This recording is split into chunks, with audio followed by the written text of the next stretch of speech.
আসসালামু আলাইকুম বন্ধুরা, আশা করি সবাই সুস্থ আছেন। বন্ধুরা, নিরাপত্তা চুক্তি কাগজে কলমে যতটাই শক্তিশালী থাক না কেন, যদি বাস্তবিক অর্থে যুদ্ধক্ষেত্রে তার অংশগ্রহণ না থাকে, তাহলে সেই নিরাপত্তা চুক্তির কোনো মূল্য নেই।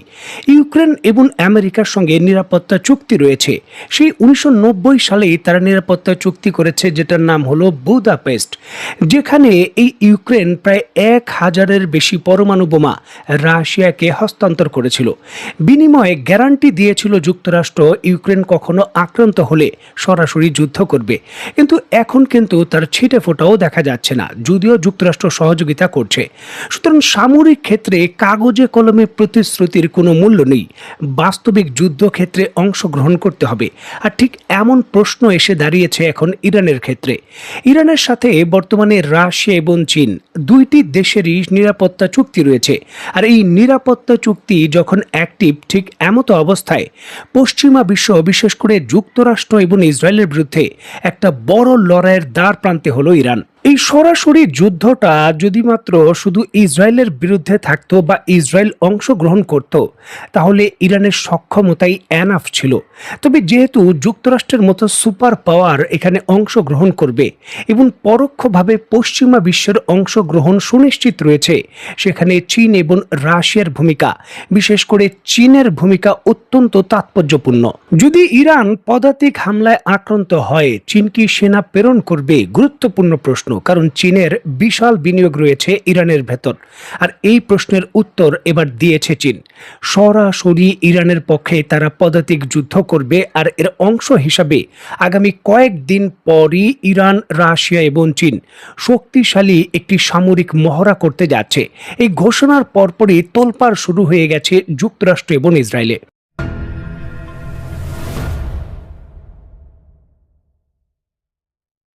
অত্যন্ত গুরুত্বপূর্ণ এই বিষয়টিকে কেন্দ্র করে স্ক্রিনে নিশ্চয়ই আপনারা দেখতে পাচ্ছেন, ইরানের বিখ্যাত সংবাদ মাধ্যম তেহরান টাইমস এবং ইরানের রাষ্ট্রায়ত্ত সংবাদ মাধ্যম প্রেস টিভি বা অন্যান্য সংবাদ মাধ্যমও নিশ্চিত করছে, বিখ্যাত যে সামরিক সংস্থা রয়েছে সাংহাই সহযোগী সংস্থা SCO, তার অধীনে দ্বিতীয়বারের মতো বিশাল এই সামরিক মহড়ার হোস্ট বা আয়োজক দেশ হতে চলেছে ইরান।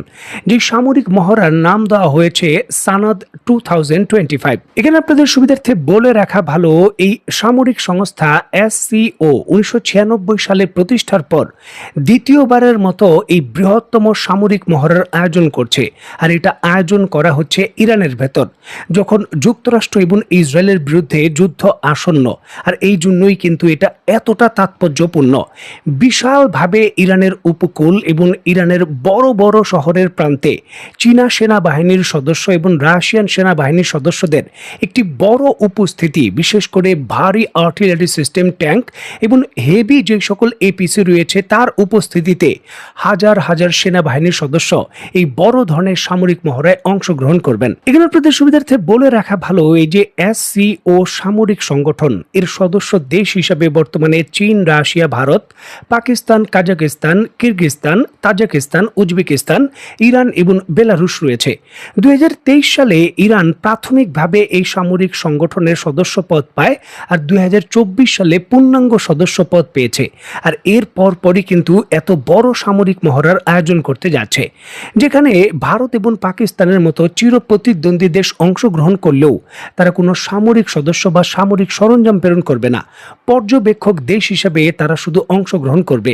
প্রাথমিক অবস্থায় এমনটা মনে হতে পারে, সামরিক মহড়া, হয়তো কয়েক হাজার সৈন্য আসবে, ট্যাঙ্ক আসবে, তারা কিছু এক্সারসাইজ করবে, কাহিনী শেষ। তবে বিষয়টা একেবারে ভিন্ন। যুদ্ধ পরিস্থিতিতে সামরিক মহড়ার মাধ্যমেই এক দেশ আরেক দেশে সৈন্য পাঠায় এবং বিভিন্ন ধরনের ঘাঁটিতে অবস্থান করে।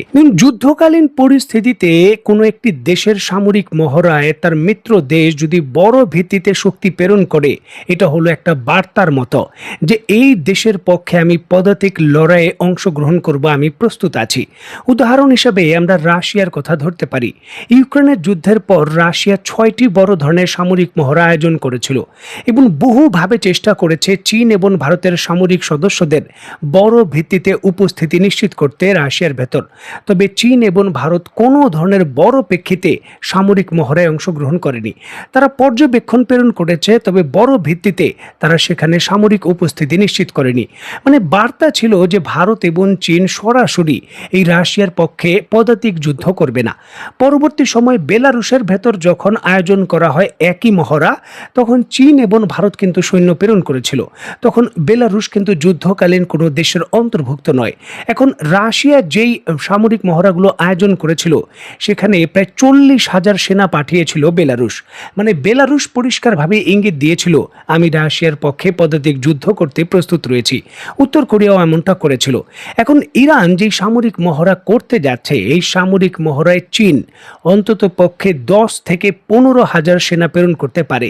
যেই সামরিক মহড়ায় অংশগ্রহণের পর চীনা এই সামরিক সদস্যরা এই ইরানের ভেতর তাদের যে সকল বিনিয়োগ রয়েছে, গ্যাস ক্ষেত্র রয়েছে, তার নিরাপত্তার জন্য ডিপ্লয় হতে পারেন। আর এটা আমি বলছি না, যুক্তরাষ্ট্র এবং ইসরায়েল এটা আশঙ্কা করছে।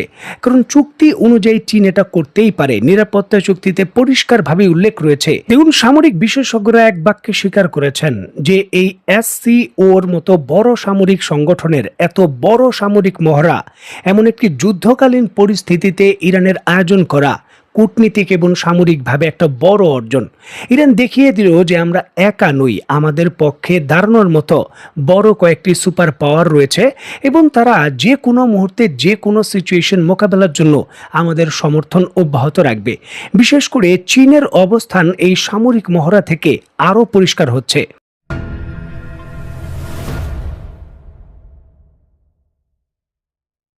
দেখুন, একদিকে সকল বাধা বিপত্তিকে উপেক্ষা করে ইরান যখন ইতিহাসের অন্যতম বড় সামরিক মহড়ার আয়োজন করতে চলেছে, ঠিক এমতো অবস্থায় ইরানের অবস্থান এবং পশ্চিমা বিশ্বের সঙ্গে যুদ্ধ, এই ক্ষেত্রে পরিষ্কার আরেকটি বার্তা দিয়েছেন ইরানের পররাষ্ট্রমন্ত্রী।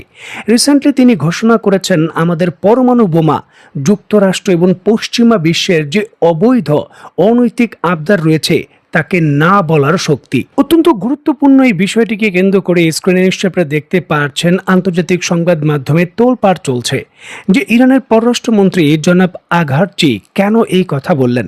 তাহলে কি ইরান পরমাণু বোমা তৈরি করে ফেলেছে? নয়তো তিনি কেন বলবেন আমাদের পরমাণু বোমা পশ্চিমা শক্তিকে না বলার শক্তি?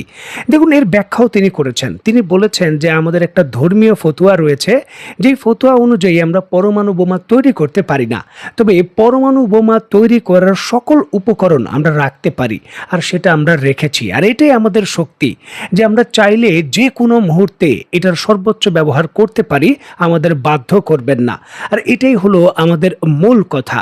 পশ্চিমা বিশ্বের যে আধিপত্য রয়েছে এবং তাদের অনৈতিক সিদ্ধান্ত চাপিয়ে দেওয়ার যে প্রচেষ্টা রয়েছে, তাকে না বলার সক্ষমতাই হলো আমাদের এই পরমাণু শক্তি বা পারমাণবিক বোমা। তিনি এই কথা বলেছেন। তবে সামরিক বিশেষজ্ঞরা বলছেন যে ইরানের পররাষ্ট্রমন্ত্রী এইভাবে কনফিডেন্স নিয়ে যেইভাবে পশ্চিমা বিশ্বের নেগোসিয়েশনে বক্তব্য দিয়েছেন, আমাদের পরমাণু বোমা না বলার শক্তি, পরিষ্কারভাবে বোঝা যায় ইরান এই ক্ষেত্রে ঐতিহাসিক অর্জন করে ফেলেছে, ঐতিহাসিক অগ্রগতি তারা শেষ করে ফেলেছে। যদিও তারা প্রকাশ করছে না, তবে তাদের প্রস্তুতি অত্যন্ত সলিড এবং অত্যন্ত শক্তিশালী। বন্ধুরা, অত্যন্ত গুরুত্বপূর্ণ এই ইস্যুটিকে কেন্দ্র করে আপনি ব্যক্তিগতভাবে কি মনে করছেন তা অবশ্যই কমেন্ট বক্সে লিখবেন। তো বন্ধুরা, আজকের মতো বিদায়। নতুন কোনো ভিডিও নিয়ে আবার দেখা হবে। সে পর্যন্ত সবাই ভালো থাকবেন, সুস্থ থাকবেন এবং বাংলাদেশকে ভালোবাসবেন। আল্লাহ হাফেজ।